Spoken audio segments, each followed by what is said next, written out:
Across the pond.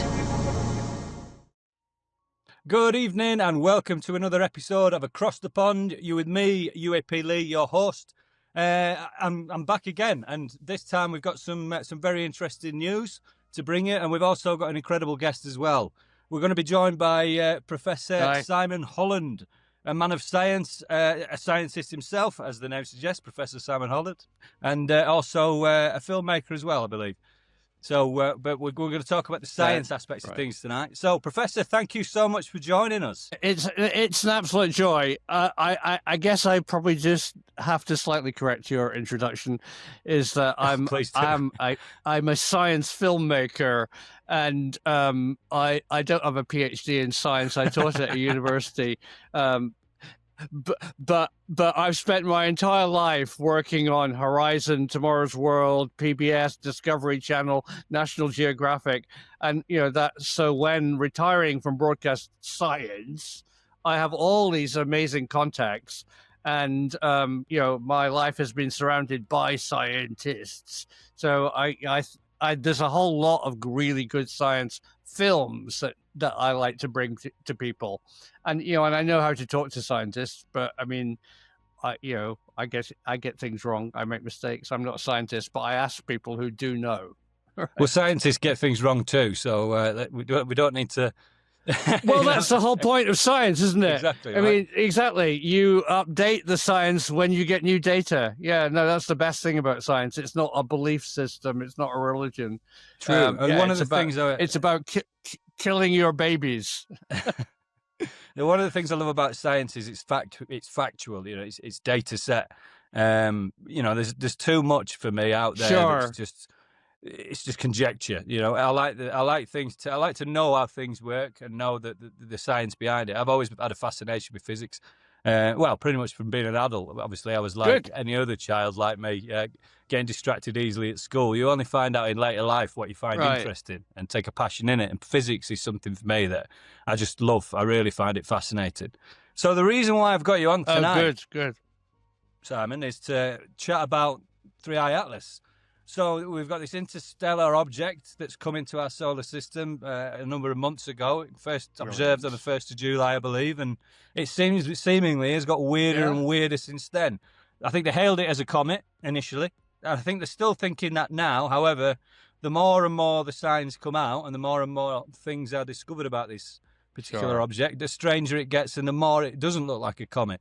So what's your take on the whole thing from start to where we are now? Well, I absolutely love how it was found, of course, because I worked with the Atlas team, 3I Atlas, the third interstellar, interstellar, Atlas, yeah, hey guys from Atlas.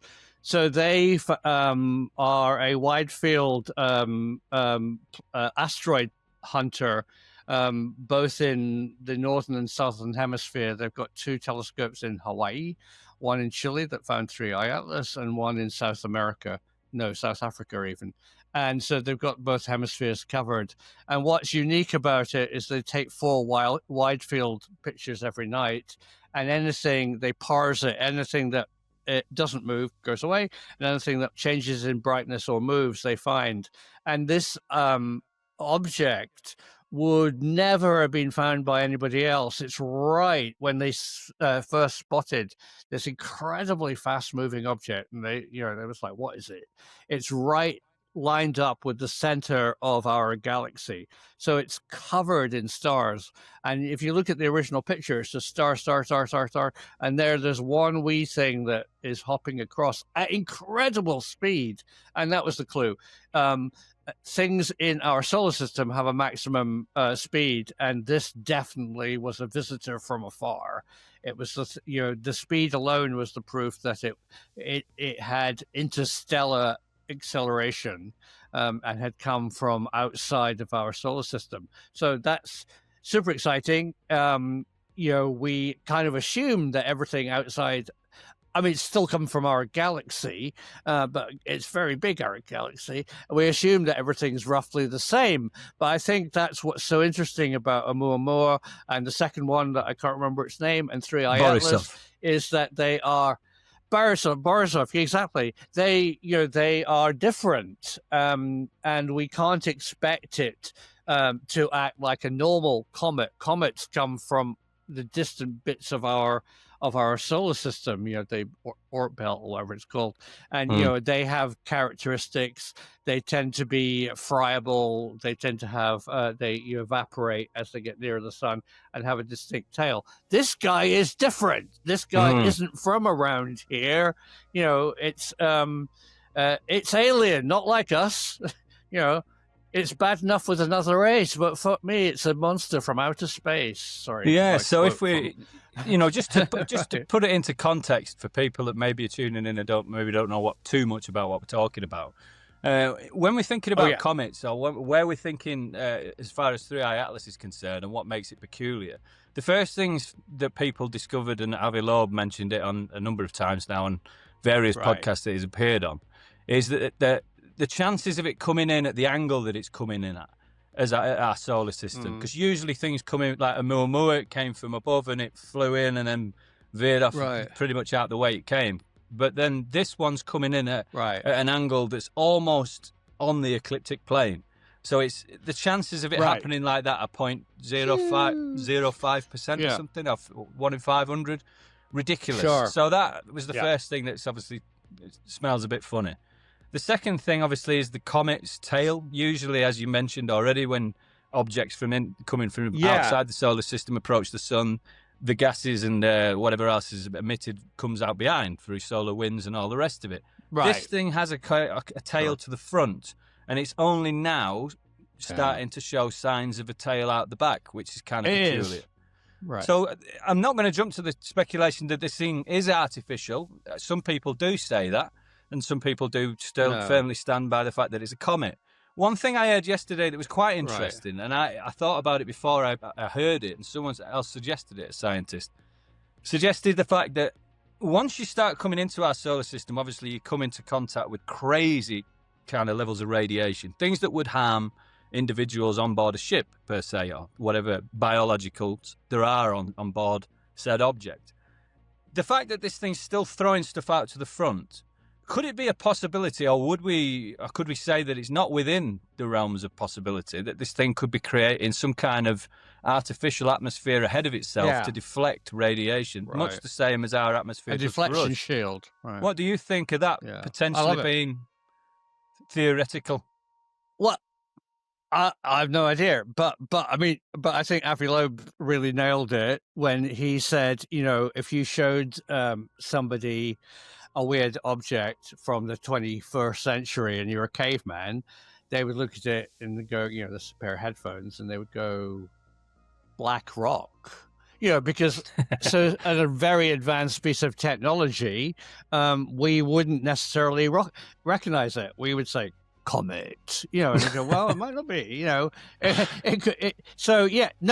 characteristics, as you say very clearly, it's showing strange outgassing, the forward tail, some of the chemical signatures, and there's a lot of interest in it. I mean, every telescope has been looking at it.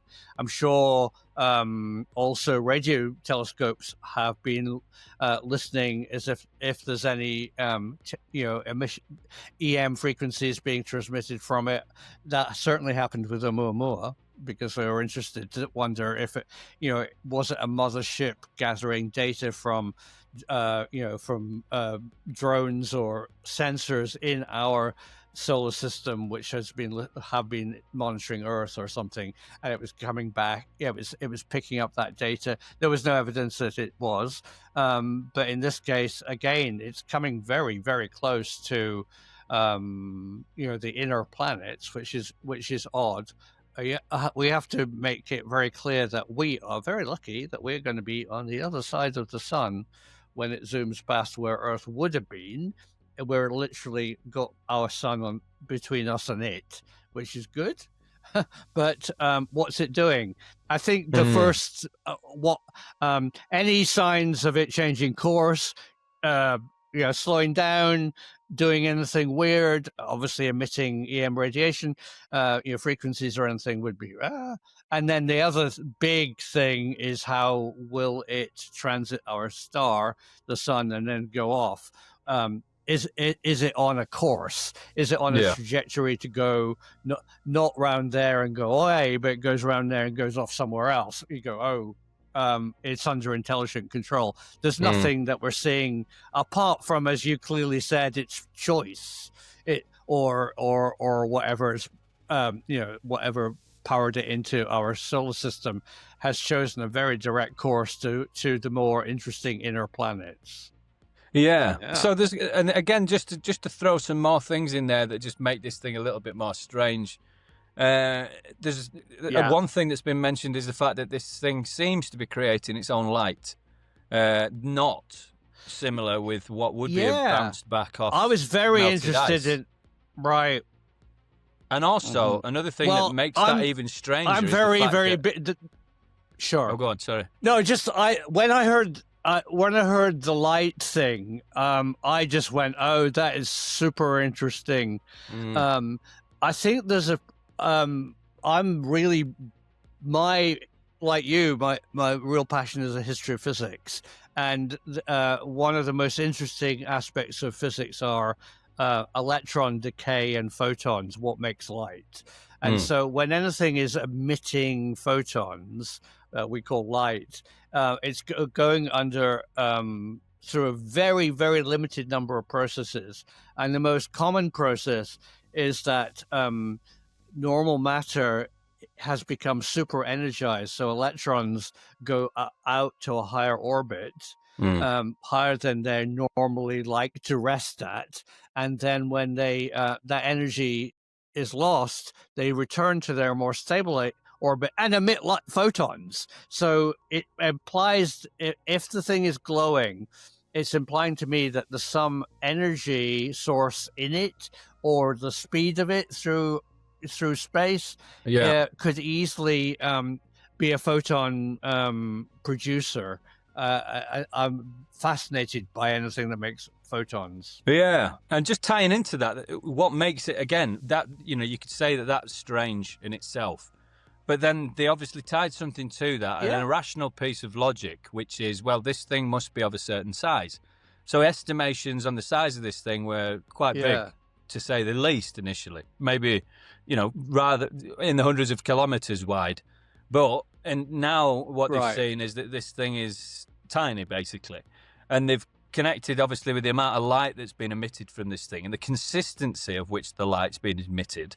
And the size of this would suggest that whatever is powering this, and something has to be powering it for it to be making its own light, as you've mentioned, it has to be producing at least 10 gigawatt. Now, that's quite a lot of energy.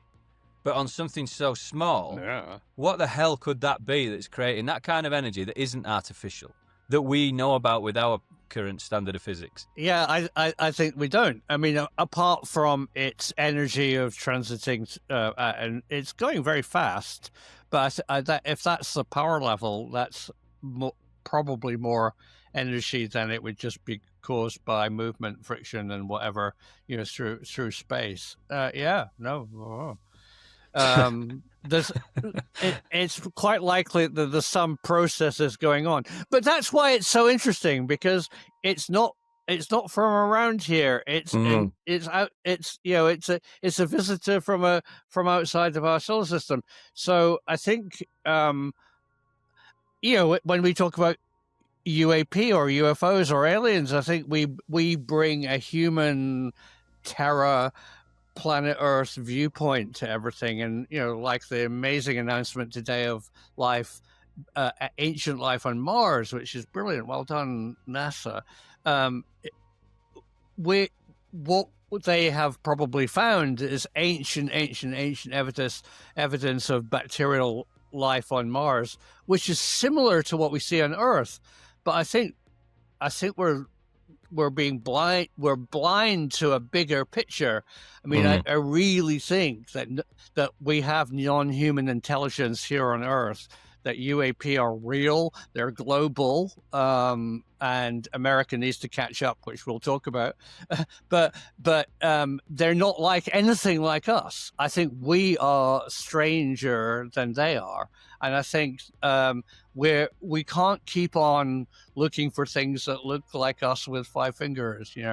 When we see things with 3 fingers in Peru, or we see weird stuff in the sky, we have to be more open-minded about, the classic quote is Star Trek, it's life, Jim, but not as we know it. We have to be more open-minded. Energy, plasma is a conscious being. If you just even make plasma in your microwave with a grape, and you make an ionized ball of plasma, it takes defensive action. If you went to go and grab it, it would move away. Why? Is it conscious? Is it a living organism? What is life? I mean, I think those big questions are what we should be asking as the UFO community and people are interested in phenomenon and UAP. We have to think they're not aluminum spacecraft. They're not little green men. They're a phenomenon. They're here. They're global. They're here on Earth. They always have been, and we have to think about it. And there's lots of clues. Yeah, there is. There is. And, we'll get into it when we mention the hearings anyway, because, I think it's obvious. It's very obvious, I think, at this point that there's a cover-up of monumental scales going back decades and decades. That's without question, I think, at this stage. Forever. But where does that stop is the question. Is it just UAP, or is there other subjects and technologies and topics that are within this shroud of suppression? There's something we talk about a lot on this podcast is, the secrets that would and could come tumbling out if the right people were squeezed. But particularly to this subject alone, I think, a lot of us in this arena know that there's a hell of a lot more to this than that's being let on. The technologies that are out there and available, I think we are capable of doing some of the things that these ships do, these crafts that people see do, the reverse engineered element of things. Again, at this stage, I think that's sure a given. With the amount of witnesses and people that have attested to that fact that we've got reverse engineered craft. I think, again, at this stage, that's a given. So, do they know more about the 3i Atlas situation? Who knows? It makes sense not to tell everybody if they knew straight up. Right. I'm not hearing the astronomy community are pretty good, although I've recently had this massive worry about how open SETI are. They are being incredibly closed at releasing early data. They really don't want to say anything speculative or release stuff which has low probability, which I think they should. And I think, but generally the astronomy community because it's global, because they need to have telescopes all over the world looking at stuff, they share everything openly. I'm not hearing on any grapevine from that community that 3i Atlas is sinister or I think the astronomy community have really jumped on Avi Loeb. They don't like some of the speculation that he's been saying. I do like him because I think he's, the wonderful things he says, like, if you open your door and and there's a rock outside, some neighbor threw it at you. Well, one day you're going to open the door and you're going to see a tennis ball. And that kind of thinking really, as a filmmaker and as somebody who's worked in media, that really evokes the understanding of what it's like to possibly have alien contact. And I think he's doing a great job. And a lot of the science community are very kind of closed to any kind of speculative thought whatsoever, and dismiss anything as how come, and I think we should be open-minded about it all, and come, I think our community, social media science, as I call it, is asking really good questions about Three Eye Atlas. I mean, I see daily podcasts from the Angry Astronaut. Oh yeah, he's great. Yeah, he's great. I mean, nice guy as well. So I mean, we've been on together, to talk about things that, it's speculative, but it's a good question. Whereas a lot of the more established science channels don't want to do anything like that. They only want peer-reviewed article in New Scientist before it comes on their show. Well, I'm much more brave to talk about stuff which is possibly out there, and some of it will be rubbish, and some of it might be right. So it's good. Yeah, and what I will ask as well at this point, I will ask this on physics, seeing as we're on the topic of science. Is there a feeling within the scientific community, with it, particularly physics, that there is some kind of suppression placed upon it? I.e., you hear these stories over the years of various physicists making breakthroughs, and then when they put the patent in, their research disappears, and so do they. And it's peculiar, to say the least, going all the way back to Nikola Tesla. And there seems to have been this stop in physics. We just hit this brick wall. And I understand that, to get beyond some of these theories, there has to be extensive research and peer reviews and, due process. But is there feeling within the scientific community that there is some kind of level of suppression, almost a ceiling that's been placed there that stops them going beyond? Definitely. There is. Oh, yeah, definitely. I mean, yeah, Sabine talks about it a lot. I mean, and absolutely. You really just don't get funding unless you toe the line. I mean, and then you can spend your entire life as a scientist basically just going from one obvious grant extension to another. And, you try and poke the bear and say, I'm interested in UFO. Oh, you don't get funded for that. You don't. It has to be. And then the other, I think, more conspiratorial, but I think actually true thing about physics is physics changed with the Manhattan Project, because physics made a weapon. It turned a blackboard equation, which was no way going to work. It was just rubbish. But by a lot of resources and a lot of clever out-the-box thinking, and getting a lot of things wrong, they built a bomb. They built a weapon system based on physics. And the military went, we want the next one. And I think since Trinity and the Manhattan Project, the military have been the biggest funder for any research. I see this, my contacts in places like Cavendish Labs in Cambridge, or even Heriot-Watt, people I know, all the really big research is linked to the weaponization of physics. Well, Dwight Eisenhower said it himself, didn't he? And he said it, beware the might of the military complex. That is one of the things he said. And that's post, apparently, when a USA, and again, this is just conjecture, the USA made a deal with NHI in, an exchange in program, essentially, for technology and exchange for human flesh. Essentially, this is what the conjecture is. But then a number of years later, obviously, he said that, beware the might of the military complex, as a warning, to suggest that the military are the ones that obviously got the Roswell reverse engine, the craft from the Roswell. They didn't know what to do with it, so they farmed it out to the aerospace companies, in this case Lockheed, Raytheon, Northrop Grumman.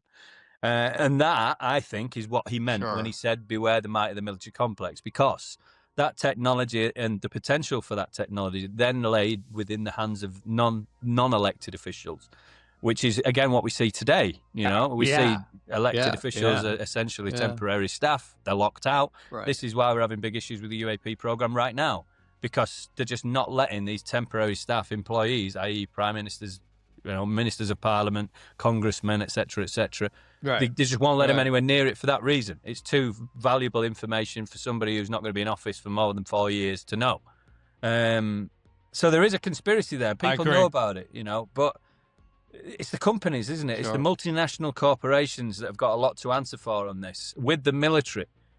Well, there was an enormously clever trick pulled is to stop people asking difficult questions. You move the flying saucer from the government laboratory and you put it up at Wharton with BAE Systems. If you're talking about Britain, Yeah, or Britain particularly. you give it to or you give it to Lockheed Martin and they put it in there in Skunk Works because it's now out of FOI, freedom of information, and you can't ask questions. Mhm. So I mean, I remember working on a BBC film with Tony Blair, where he wanted, for the first time, Britain didn't get freedom of information for government questions until the Blair government. And I remember Blair going to Washington and coming back and saying, "Oh, it's all fine. We'll just do the American model. Anything we want to hide, we'll say, first of all, you can't have any personal data. So a lot of information you used to get is now completely gone. So you can't name who's working on projects, even in government. And then anything really secret, we'll just give to the public-private sector. You know, that special Blair regime where he did that co-production with public and private. So he just hid everything, and it was actually. I mean, I work. You know, I liaise with David Clark, who's a really great researcher and is looking constantly for releases of new information.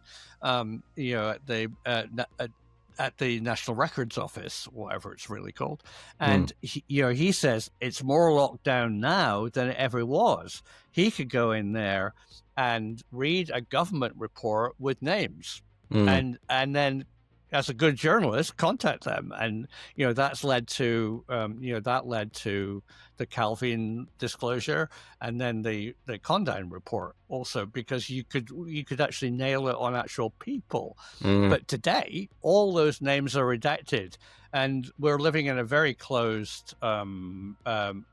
We pretend we have freedom, and we don't. That's true. Yeah. But just to add some more meat on the bones there, if we're building a picture of, is this thing real, just for anybody listening in, where we've got to there at this stage, we know that the military as well, and it's been admitted. We've had people on like Richard Doty, he's been on the show, and he's admitted of being a member of the Office of Special Investigations within the US Air Force, and his job was to go and make sure people were quiet about things, and also gave information about things if they'd had an experience. That's something we know about, that when he talks about another group of people that worked above his office, who were essentially the men in black, this multinational corporation of mercenaries that work for the military on behalf of these aerospace companies. He's already mentioned this. He's spoken about this, and he's spoken about his work. So we know that the military have stopped people talking about this and shut it down. Now, when you're talking about the companies that are dealing with this potentially reverse-engineered craft, and we're tying this into the science community as well, the physicists that are working on site for these companies, the BAE Systems, your Raytheons, your Lockheeds, who are these people? Because I presume that the physics industry is a small place. Surely these people know each other, and why wouldn't they be any sort of peer-reviewed transparency unless they were trying to lock people out? Because this cannot be about national security. It can't all be about that. It has to be about something else. Oh, yeah. I think you're literally given a large grant and you're told to sign this non-disclosure, and you go and work. You're very proud to be working on a project which you know a bit about. It's very compartmentalized, and it's the big thing. The big thing is that they want it secret. I mean, that's why I continually get mad at this word disclosure, because it's the very, very, very last thing that you're ever going to get, because the very people who you want to tell we want them to admit what they're doing are never going to admit what they're doing, because they invented all those terms of secrecy. That's their whole world. They want to keep the technology to themselves financially and also militarily and nationally. I mean, they just don't want it. They don't want to share it with the members of the public. and we have to continually chip away at what they're doing and look at little signs and put little bits together. I mean, the big picture I'd like to make really clear to everybody watching this right now is that UAP are real and they're global and they're not American, and NHI, non-human intelligence, has existed on Earth forever, and it's not like you think it is. And once you start realizing that, the United States are just messing around. There's a lot of reasons why. There's commercial reasons, there's military, there's national security, but I think there's also religious bigotry as well in not accepting that we do share a planet with with non-human intelligence. It's here. I mean, I live in France. France is completely open about it. You know, if they share all the data. They even categorize it using the Jacques Vallée kind of close encounters categorization. You can look up where your neighbor saw something, what they saw. You can go to the gendarmerie and file a report, and it's published publicly.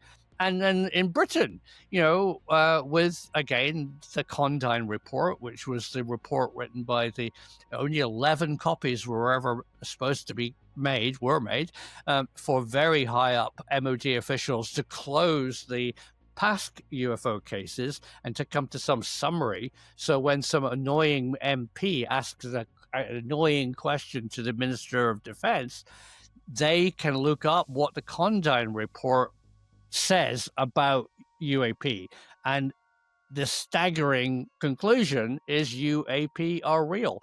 Britain said UAP are real in 1919 effing 9. I mean, that's you know, and with very interesting science. If you read the very dense, long, big Condign report of some conclusions of what it might be, even.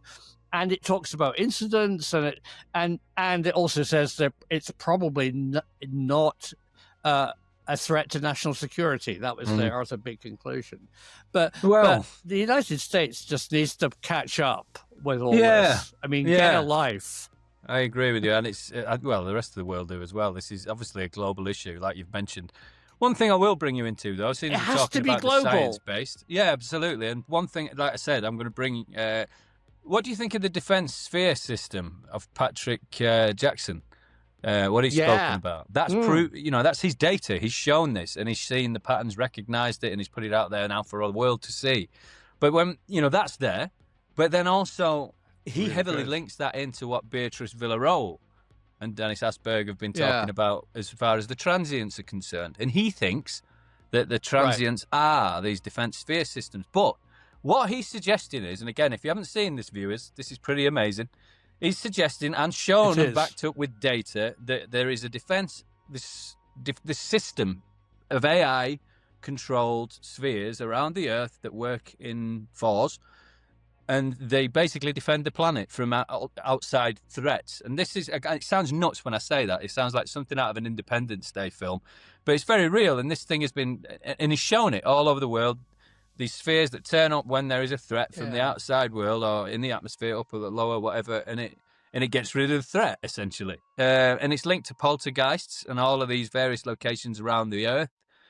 You know, and again, with the Beatrice Villarreal thing. What do you make of all of that? I'd love to get your opinion on that. Well, I've reached out to Patrick, and hopefully I'll have him on my YouTube channel talking about it, because I really related to what he said. I don't know if it's the full answer, but I think he's hit on such a really interesting idea that it's global. Often it's related to spherical objects.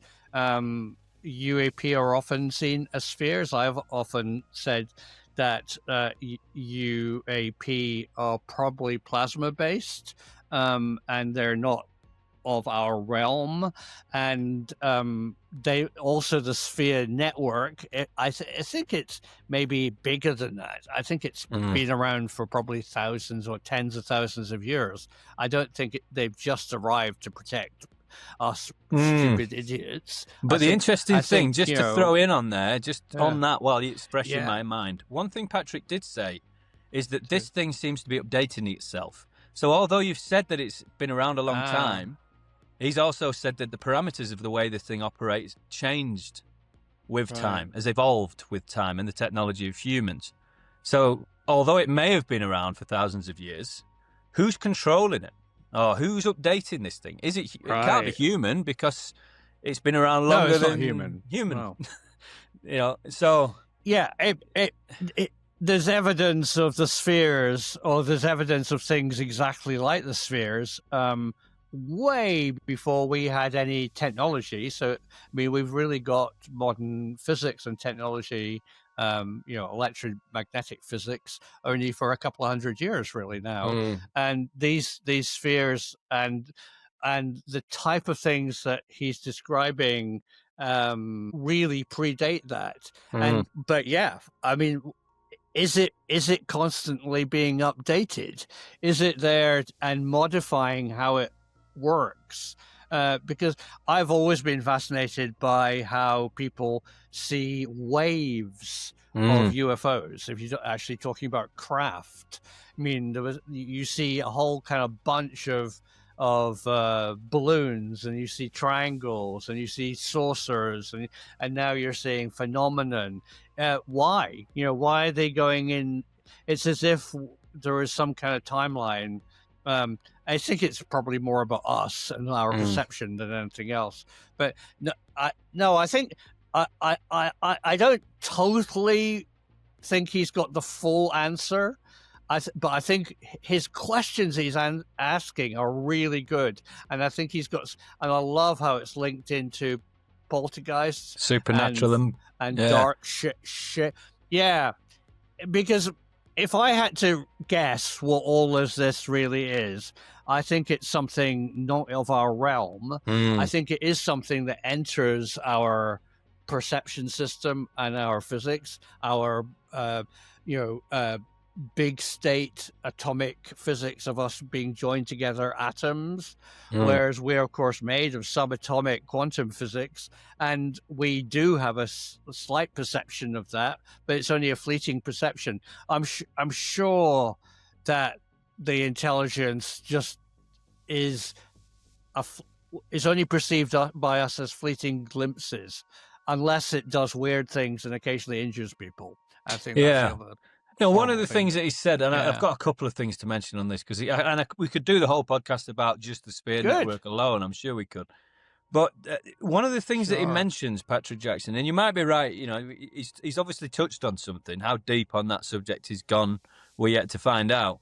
But one of the things he does suggest is that, the obvious question is, if these things are so advanced, these craft or whatever else that are coming in and landing and apparently talking to people and communicating with humans, if they're so advanced, why haven't they communicated with us, or why haven't they shown themselves to us, their presence? Because he believes that these things are controlled by some kind of subterranean intelligent life that potentially lives underground, because he says obviously there's another layer to the Sphere Network which has to be controlled from underground. So he obviously made the jump that that's where they must be, underground, whoever's controlling these things. But he said, people would ask, normal people in the street, why wouldn't they come and speak to us? And the question that he answered that, or how he answered that, was, well, if you was a 300, 400 IQ being, what could us monkeys up here on the surface offer them? We don't have anything to bring to the table. The average person's, 60 to 100 IQ at best? We haven't got anything to bring to the table for these beings. So that is a fairly good question. A fairly good answer to that question. If people say, well, why wouldn't they come and speak to us? What have we got to offer them, really? If they've got the means to get here and move around in and out and seem to slip in and out of visibility and move around the way they do, what could they possibly need from us other than the resources that are maybe on the surface or beneath the ground? So maybe that answers itself. Question, what do you think of that potential theory? Again, I think it touches on a really fascinating idea that it's. I don't think they're living in tunnels under the earth. I don't think Well, they're yeah. mining. Well, a lot of these transients have but I think suggested to going into old mine shafts and volcanoes. That's a connection people have right. made. I think they are actually of Earth. I think Mm-hmm. the Earth as a system. I think we have to think out of conventional physics that we live in. I think they are here. They're real. They do interact with us. We occasionally have glimpses of them. They're everywhere. I think we. I mean, I don't know. I'm just saying what everything that I've learned from the UAP community and people talking about experiences points me in the direction that we are only occasionally in touch with a different reality. That they are not. They're not aluminum craft. They're not under the ground in a cave. They're in a different realm, and that realm occasionally in special places like Suffolk, Rendlesham, for example, or Skinwalker Ranch, or lots of other places around the world. We shouldn't just talk about those places. Amazing places in the Far East that have sightings all the time of spheres. In South America as well, spheres. Talking to Paul Devereaux, who's fascinated in this on the subject of Earth lights, and not earthquake lights, but Earth lights, and they're seen globally, and they are they're a physics phenomenon, and they're intelligent, and they're spherical. And they're very weird. He has cases of people seeing one from one side of the road and people on the other side can't see it. They seem to have weird kind of polarized quantum effects. I mean, maybe it's a bad use of the word, but I really think we're not alone. I think they're here. They are part of our very essence. And I think we as humans are only, we as we're learning more about quantum and consciousness, I think we're beginning to connect and think out of our far field joined together atoms, and we're realizing that there is a timeless, gravityless, instantaneous, faster than the speed of light, and non-flowing timeline, which is out there, which we can connect with. And I think poltergeist, UAP, and all of this is part of that. I worry about making it incredibly practical. They're spheres, they're AI, they live in a cave. I think that's all right. I think what his research is doing is found connections between all these. But I think I would back off in making it. In making it solid. Yeah, I mean, another yet. piece of interesting information that he mentioned, he showed physically, was the apparent being. He has this light. I mean, what he suggests is that obviously with the 7 spectrums of light that we can see, that there's something else visible outside of those spectrums of light, and that's this strobe here has claims to capture this, and it filmed on a very, very high minute frames per second camera. He captured what seems to be this being coming down towards the camera, taking a look before moving off, and it had the big black eyes, and he could see it, and he showed the data, he showed the video, and it's peculiar to say the least. But one thing I will mention, bringing it back to science, now that he's brought that out and he's mentioned this and it's out there for everybody to see, you would have thought, I mean, I don't know, I'm not a physicist, but you would have thought that the world of physics would be going absolutely bonkers right now. Because if I was a physicist, and I'm not a physicist, but I want to know what the hell these things are and who the hell's controlling them, where they come from. Well, you'd have thought the scientific community would be going mental. Is there any word of that? You would, wouldn't you? But they're not. But why? No. I think there's... because of the closed-mindedness of what we talked about earlier. I mean, they're very much down a kind of a physics timeline, and you don't rock the boat, and you don't get funded for off-the-wall kind of investigations. But there are people out there who are really good, who actually do who are prepared to talk about this. And I mean, I'm an enormous fan of Roger Penrose. I mean, Roger Penrose is a mathematician, but he's gone into consciousness, which is brilliant, because he understands that there is a connection between mathematics, the quantum mechanics, and consciousness. Sure, I mean, sure. He was blown away when he found out about anesthesiology and anesthetics. I mean, that was brilliant. And is there an actual mechanism in our brain to connect to a quantum, timeless other realm? As soon as I'm hearing that, I'm going, yes. Makes sense. Possibly. It's starting to make sense. But what Patrick's doing is the same. What he's finding, he's asking questions like frame rate and spectral analysis and all this, and people do see things. We all have, we have premonitions and gut reactions, because I think those are real. I think those are us being connected to another realm, a timeless realm. There's people out there who are wonderful at predicting the future. And then, of course, talking to remote viewers and the whole remote viewing program through Stanford Research and Russell Targ and Hal Puthoff, the way that they actually made it work is because they know that humans can transcend our timeline. The moment of now is actually the moment of the future and the past. We can widen our view a little bit, especially if something in the future emotionally connects to the present, but it hasn't happened yet, which is incredibly interesting. We can pre-member an emotional event that will happen in our future. That's how Russell Targ explained it to me. Remote viewing is about confirmation to the remote viewer that they got it right, and they remember in the past that they got something right in the future. He demonstrated that when he did silver futures trading using that very technique of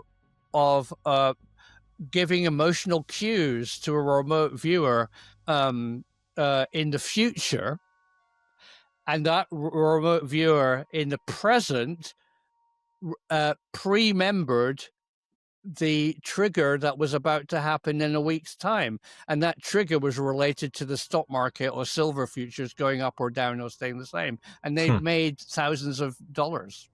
Well, it's an interesting remote viewing. Yeah, it does work. But there's a lot of theories out there. 2003, we went into Iraq. There was a lot of speculation, and again, it may only be conjecture. There were rumors there that a remote viewer found the Ark of the Covenant, and it just so happened it was underneath Baghdad, and that's the whole ruse around the 2003 invasion of Iraq, under the guise of the UN inspectors looking for such a nuclear weapon that didn't exist. So there is conspiracy about that. I don't think it's been confirmed by anybody officially. I don't think it ever will be. But there's a lot of rumors out there, and remote viewers were used for that. And again, records go back to beyond the 90s now of the CIA being involved using remote viewers. Again, apparently Osama bin Laden was found using a remote viewer. Apparently there's been interesting places. Definitely. Yeah, so this is real. Let's not pretend we're a couple of tinfoil hat wearing fools on here. This is, again, the CIA unclassified documentation right now that you can go and look at that says they've looked at this stuff. Sure. So, I just want to make sure that very interesting. That. It's real. It's not hokum. It's absolutely real, and it's going on right now. And for viewers who are in Europe, or specifically in the United Kingdom, the CIA moved remote viewing to Britain because they were getting to the point where they were losing funding because some of the more fundamental Christians in Congress or whoever were funding the CIA didn't like the idea of busting timelines, and they thought it was slightly demonic, and they just said, F off, we'll just move it offshore because it works. We're getting good enough results. And so, I mean, I would guess it moved to Caversham near Reading. And it's still there. I mean, it works. It's not totally foolproof, but there's some amazing remote viewers who, I think we all can do it. I mean, that's what Russell said to me. He said, you can literally do an experiment. If you can actually win the lottery or predict a football result or anything by following this emotional cue in the future, which you might, if you can tune into your own future, remember in the present.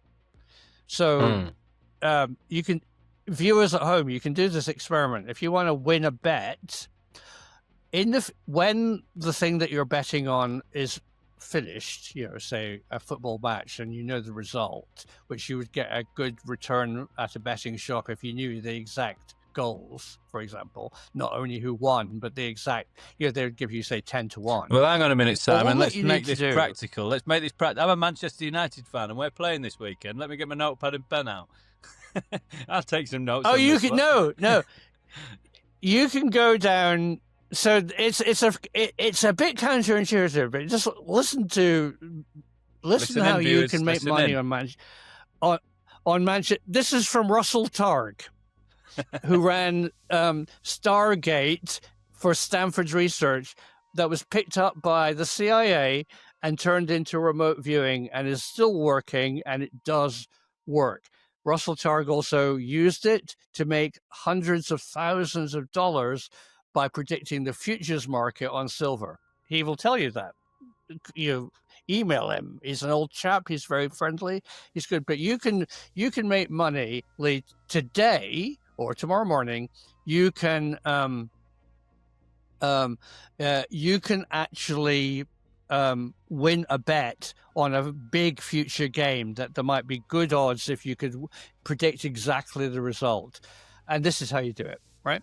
So you think really a lot tonight about what the result is, what the actual goals are, and a number will come to your mind, say 4. Okay, wow. So maybe that was in my head. Did you just give that to me? Oh, well, yeah, maybe. No, but yes, in a way I did, or you gave it to yourself, because what you need to do is go down to the betting shop and place a bet that it's 4-0 or 4-1 or whatever you really think about. You've got these 2 numbers, and that's the answer to the bet. Then you just completely forget about it until the game is actually played, and then you know the result. And then you have to make some very, very strong emotional happiness, fear, emotional response to the number, to the actual number. So you have to go out and buy 4 cakes and eat them all. And that number 4, you have to have an emotional connection with the number 4 once the game is played. And that information will travel back to tonight and then tomorrow morning, because you remember that the number 4 is somehow relevant. I don't know why, and it turns out that it will be, because you've got a connection in your brain to an emotional event that will happen in 2 weeks' time. Right. Well, I mean, I'm not guaranteeing you'll win, and I think you have to be good at it, and you'll F up, and you will, what Targ says is that you can't just remember numbers, you can't remember text, you only remember something, that an emotional trigger in your future. So the way that they did remote viewing was when somebody was asked an impossible question to answer. The classic one is the woman asked about the downed Russian spy plane in Africa. It's a big one. That was weird. Where is it? And she said the exact coordinate. She had a 30-mile circle where she thought it was, and it was. They found she was within a K, wasn't she? How that? Oh, totally. She yeah. Right, but Torg explained, and she explained how it worked.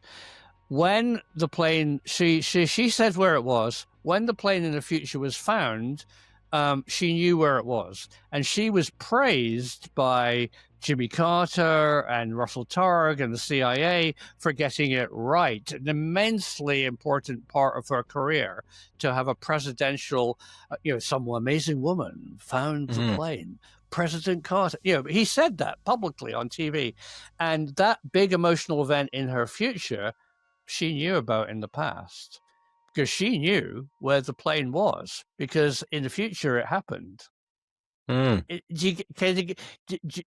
That's how they explain it to me, because So we as humans have the connection. Yeah, so it's a case of essentially sitting down, almost meditating, but visualizing the event happening, but connecting that event in your head with an emotional response. So, for instance, say there was 4 passengers on that plane, you would connect the 4, that number 4, with an emotional response. Is that correct? Yeah. In her case, their emotional response was how brilliant she was, and she was mentioned by the president, and everybody said the plane was found in Namibia or wherever it was found, and she got it right. Well, right. So that was like, whoa, I got it right. I wonder why I got it right. Well, because she remembered getting it right in the past. So this is what people tie it into the law of attraction, don't they? And manifestation. It's of the similar ilk. Manifestation works totally. Yeah, the same. I mean, they might be bad, but you can manifest something in the future. Well, you're aware. I mean, we all do it. We have a gut reaction. We have a feeling. We have a premonition. All those words are part of the vocabulary of humans because we have that ability. And that ability, I think, ties into UAP, into poltergeist, into the sphere network. That's all I'm saying. That's why I mentioned it. Sure. I think remote viewing, it's all connected. And I think we live in an incredibly blinkered world. And if but we are connected to a wider world. And occasionally the UAP will manifest into our realm fleetingly, or a poltergeist, and they're real, they're global, and the military are really, really interested in that. I mean, my inside knowledge of Rendlesham Forest is not a triangular craft in the forest. That's a really interesting story because that's all a cover story. We had Gary Heseltine on. He came on and talked about it. And he did the further investigation for. This is before the new one, the Capel Craig, is it Capel Green documentary that's coming out. Capel Green, yeah. Yeah, so I've not seen that, but we had Gary Heseltine on and we went in detail on that to what he thinks. He thinks there was an event of, I think there were 17 different events over the course of a couple of weeks that made up Rendlesham. So I'm assuming you've looked at that and the information that he's released in the non-human book that he released about that went into that. So what do you know slightly more in detail? I'm interested. I'm just interested in that case in general, so I thought I'd ask. It is one of the most complicated cases, and all that I am beginning. It's been a roller coaster ride for me because I first thought that it was a prank. It was the lighthouse, the SAS raid. It was a UFO, even when none of that is true. The actual what really happened, and the real big 2 questions that people need to ask that most investigators don't ask is why Rendlesham Forest, why the geography location of Suffolk. Answer that one, and why December 1980? Because there's clues in answering those 2 questions that reveal an awful lot. And the more that I have spoken to the witnesses and heard their very non-correlated stories, there's people stand next to each other and see a triangular flying thing on legs and see a phenomenon, and they were standing next to each other. And that's not because there wasn't a triangular craft or there wasn't a phenomenon. That's because they were messed around with post-incident. There was a group of people, not Air Force, that Commander Charles Holt says was there, who flew in, including the CIA and other organizations, who knew that something enormous was going to happen. Did they provoke it? Possibly, or did it just happen? And it possibly is non-human intelligence, but they were so interested in it. They really knew something big was going to happen in Rendlesham, and why Suffolk.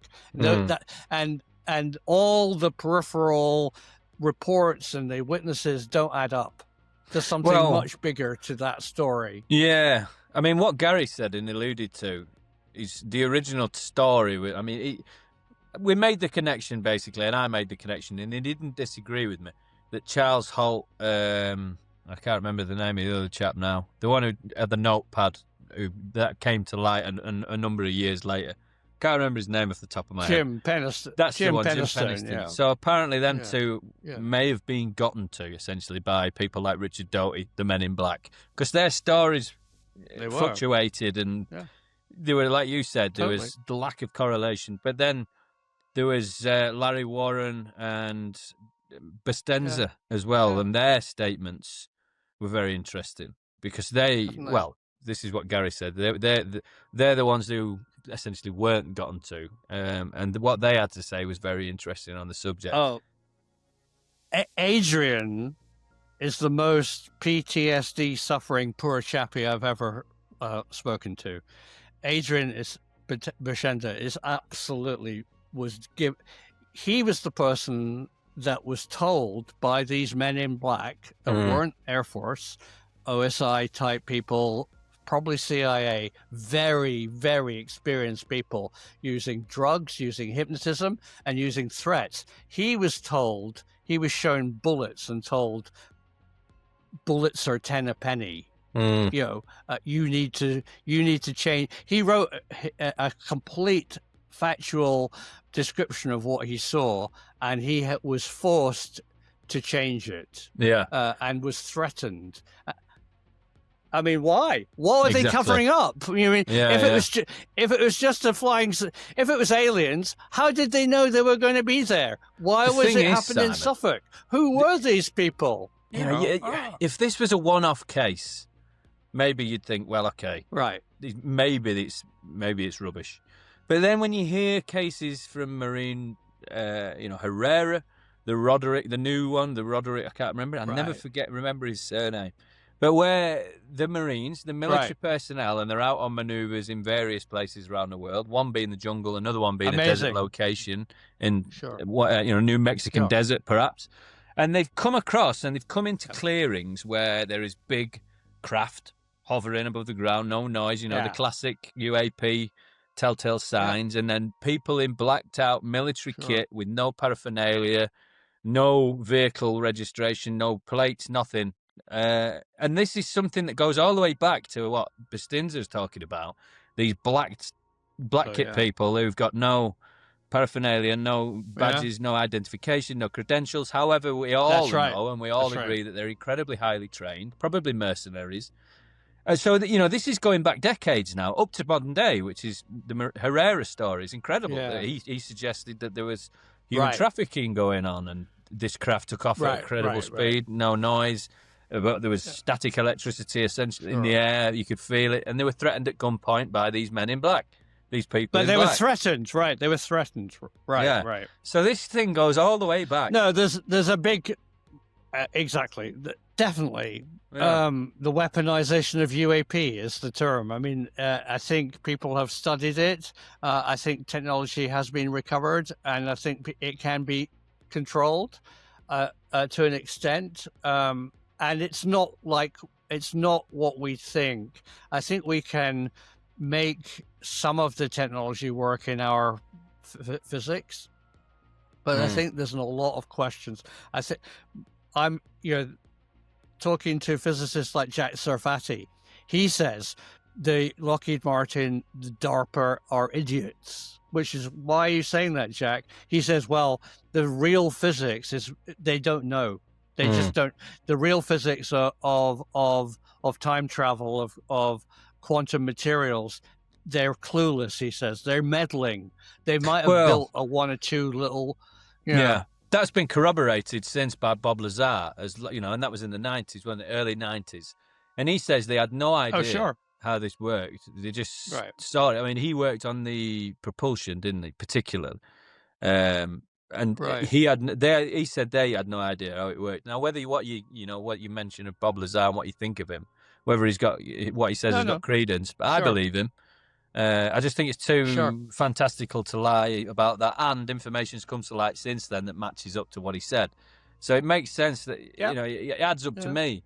But he said that, he confirmed that. He said they had no idea what they were doing with it. I mean, maybe you could sort of engineer, maybe the metal, perhaps. In some way you could replicate the alloy. Maybe not in its anatomical,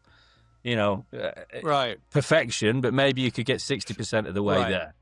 But with the other stuff, the propulsion, maybe, who knows? I don't believe we're anywhere near that yet, really. It doesn't even sound like these reverse engineered craft that speculatively we have even work the same way. It works similar, perhaps, but maybe scratching the surface of what these things that they've got are capable of. But will we know? Let's bring it back around to the hearing. That's why will it come out officially? I mean, it's not going to come out from yesterday's hearing, I don't think. It's just a load of stories. But one thing that is positive, from listening to the questions that were asked this time, the education seems to have grown hugely within the congressmen that were asking the questions as to the last hearings. It seemed to be they were shocked by it all, surprised, like, wow, this is incredible. They didn't really know what questions to ask. It felt yesterday that they'd done the homework and they knew the right questions to ask these whistleblowers and witnesses. What did you make of the hearing? Oh, I hate them. I think they're stupid. I mean, I'm very radical on this. I mean, I think it's good that it's being discussed out in public, I suppose. I mean, I just want to put up my sign saying "Catch up, America." I mean, I think those things, that ship has sailed. I mean, I think they're playing catch up. I mean, and they're still covering up so much. Are they going to beat down the door of Lockheed Martin? Or are they going to get, and then or advanced government physics laboratories? And the other enormous thing that we have to realize, that I've been told, is that you need to get this completely out of the military. The military are still flying around with sticks and stones. What the real people you need to ask is the Department of Energy, because they were given all the UFO permissions for research and development post Manhattan Project. Pentagon's got nothing to do with it. I mean, it might eventually become a weaponization system which they can use and deploy, and I'm sure they've got very advanced systems that we don't know about. Whether they're NHI involved, maybe, but the people who really know what's going on in the Department of Energy. I think one of the logical things to do is to follow the money, isn't it, really? I think a well-staffed Doge team could just find out where the taxpayers' money has been funneled to over the last few decades, because there's trillions missing. It's not a little amount, it's trillions at this stage. So where's that money lead to? Because it has to lead somewhere. So I think one well-staffed independent Doge team could find out exactly who's running this little operation and get to the bottom of it. And especially, again, with a decent tax audit, you could find out probably from which aerospace company is the one, really with a finger on the pulse of this topic. But again, it's who's going to ask them questions, because then we start getting into the realms of the Men in Black, the real Men in Black, that people start disappearing, and and it gets to that clandestine area of the world, which is again very well known and spoken about in this field and many other fields, the scientific field especially, with so many physicists disappearing and vanishing. So it comes down to the question: will we get disclosure from someone in a suit? I don't think so. What's your opinion on a catastrophic disclosure? So maybe non-intelligent presenting itself to us in a very dramatic fashion. Do you think that's likely? Yeah, I think it is. I think it's going to be a challenge for humanity. I mean, I personally think that we've already had it. I think there's so much evidence. I mean, the amount of trouble I got into last year by saying that Breakthrough Listen had found a technological signature, and then Cambridge found a biological signature, and today NASA found a life on Mars. Come on, we're not alone in the universe. I think what we're finding out is UAP are abundant. Global. Life's abundant, of course it is, and it's not like us. It's something different. I mean, and UAP are real. They're global. I think it's more of a. But what does the general public want? They want a flying saucer on the White House lawn. I don't know. It's hard. It would be incredibly amazing if 3i Atlas did something that had a global effect, a good global effect, not a bad one, on Earth, and did some kind of or some NHI made its presence a bit more clear. But it's an interesting one. I know we've come back around to 3i Atlas. Love it.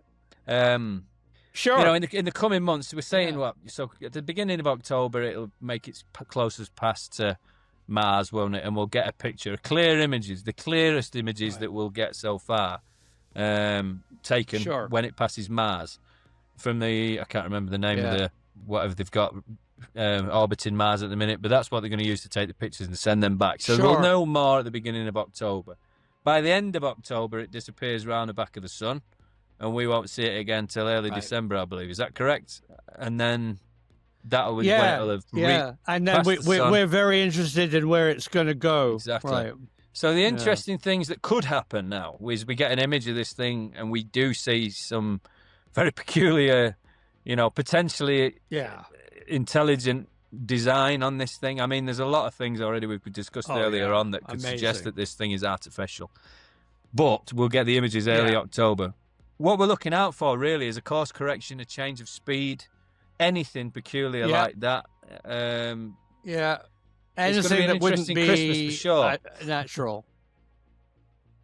Well, I think we live in interesting times. I think we are confirmed that we're not alone in the universe. I think we had yet another confirmation today, that biological bacterial life millions of years ago was not only on Earth, it was on Mars. I think we've exoplanets have found biological signatures, and I think possibly there's technological signatures that we're not being told about, and they're keeping very quiet about. So we're not alone. UAP are global, they're real, and America has to play catch up. That's my position. All right. Simon, thank you so much. I don't think there's any point in continuing. We'll tie a bow in it at that. It was brilliant. We covered a lot. Thank you for having me. I'd love to get you back on again. Obviously, we did. Maybe in October when we get some more information about 3i Atlas. Yeah. We could come back on and have a chat about that, because it could potentially get very interesting for sure. But thank you so much for joining us. I think we live in a really interesting time. Yeah, I think there's loads of breaking news stories. There's more whistleblowers. I'm going to have to push a little bit more. I'm talking to somebody in the next week who is going to be mind-blowing. Somebody who had an encounter that he has kept completely quiet about until he's retired. Wow. And he's decided to come out.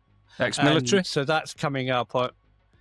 Yeah, that's all. Oh, cool. Ex-military. Very, very, very respected person in the military world. Wow. And he has decided to talk about it. And that's going to be on your podcast? It'll be on my YouTube channel, Professor Simon YouTube channel, in the next, we haven't interviewed him yet, but No. he's open for interview this week.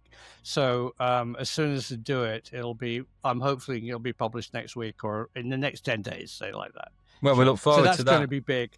But there's so many other great stories around. Yeah. Well, like I said, we'll tie a bonnet there. Thanks, guys. We're going to put Simon's links in the bio at the bottom. So please make sure you like and subscribe, all that good stuff. Thank you. If you want to look at more stuff from Professor Simon Holland, again, the link's in the bio. Professor, thanks a lot for jumping on with us this evening. It's been brilliant. Really enjoyed it, and look forward to having you back on again, guys. Greatly. Yeah. Thank you for jumping on. Go on, Simon. I'll let you have the final word. Oh, no, thank you, everybody. Keep your eyes on the skies. It's all real, and you're being told a pack of lies. That's the truth. So, take care, guys. On a happy note. Bye. We'll see you next time. Bye-bye. Yeah. Bye. Bye. This is in relation to some comments that you've made on a Facebook page. Across the pond. This is a Fox News alert. The Epstein files have been released. Across the pond. You're looking at now, sir. Everything that happens now is happening Very serious. now.